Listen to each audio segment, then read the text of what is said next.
एक थे पंडित जी, एक थी पंडिताइन। पंडित जी पूरे कट्टरपंथी थे और अपने को सबसे ऊंचा मानते थे, लेकिन पंडिताइन समझदार थी। उनके मन में ऊंच नीच और छुआछूत का भेदभाव नहीं था। वे सभी के साथ मिलजुल कर रहती थीं। इतना ही नहीं, वे मन ही मन पंडित जी के व्यवहार से दुखी भी रहती थी। कई बार उन्होंने पंडित जी को समझाने बुझाने का प्रयास भी किया, पर पंडित जी पर कुसंस्कारों का प्रभाव गहरा था। एक दिन पंडित जी को प्यास लगी। घर में पानी नहीं था। पंडिताइन पड़ोस से पानी ले आई। पानी पीकर पंडित जी ने पूछा,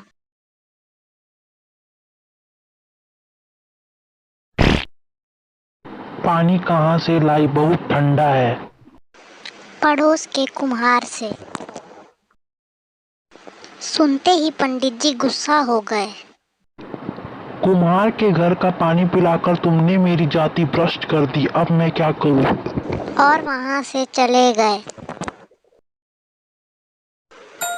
पंडिताइन ने निश्चय किया कि पंडित जी के मन से ऊंच नीच छूत अछूत के भूत को निकाल कर रहूंगी। शाम को पंडित जी भोजन करने बैठे।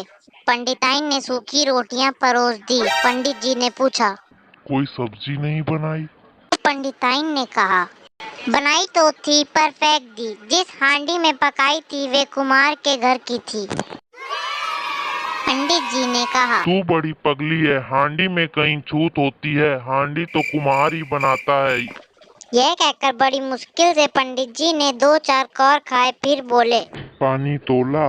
तो यह सुनकर पंडिताइन ने कहा, पानी पानी कहाँ से लाऊं? बर्तन तो है नहीं, पानी भर कर लाती किसमें? तो पंडित जी ने कहा, घड़े कहाँ गए?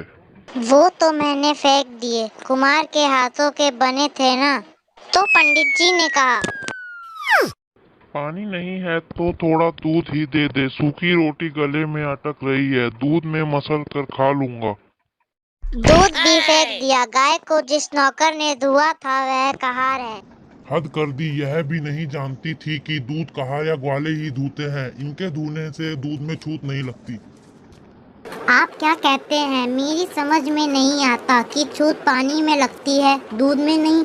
आपकी यह छूत कैसी है?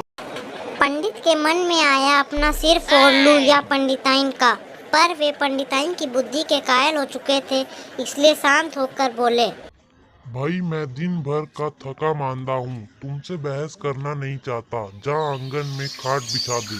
खाट उसे बढ़ई के लड़के ने बुना था। मैंने सोचा आप तो उस पर सोएंगे नहीं, इसलिए उसी को दे दी। चल दरी और चादर ही जमीन पर बिछा दे। बड़ी जोर से नींद आ रही है। दरी और चादर भी कहाँ रही कि बिछा दूं, उन्हें तो जला डाला।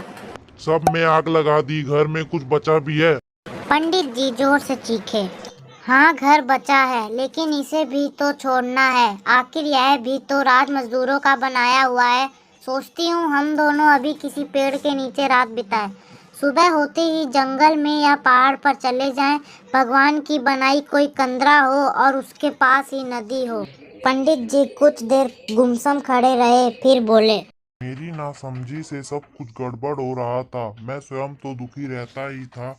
अपने बुरे व्यवहार से दूसरों को भी दुखी कर देता था। समाज के सभी लोग बराबर हैं। कोई किसी से जाति पाति में ऊंचा या नीचा नहीं है। हम सबको जीने और आराम के लिए तरह तरह के काम चाहिए, जिन्हें करके हम अपनी जीविका चलाते हैं और समाज की सेवा भी करते हैं। पंडिताइन, तुमने मेरी आंखें खोल दी। शिक्षा। समाज के सभी लोग बराबर है। कोई किसी से जाति पाति में ऊंचा या नीचा नहीं है। हम सबको जीने और आराम के लिए तरह तरह के काम चाहिए, जिन्हें करके हम अपनी जीविका चलाते हैं और समाज की सेवा भी करते हैं।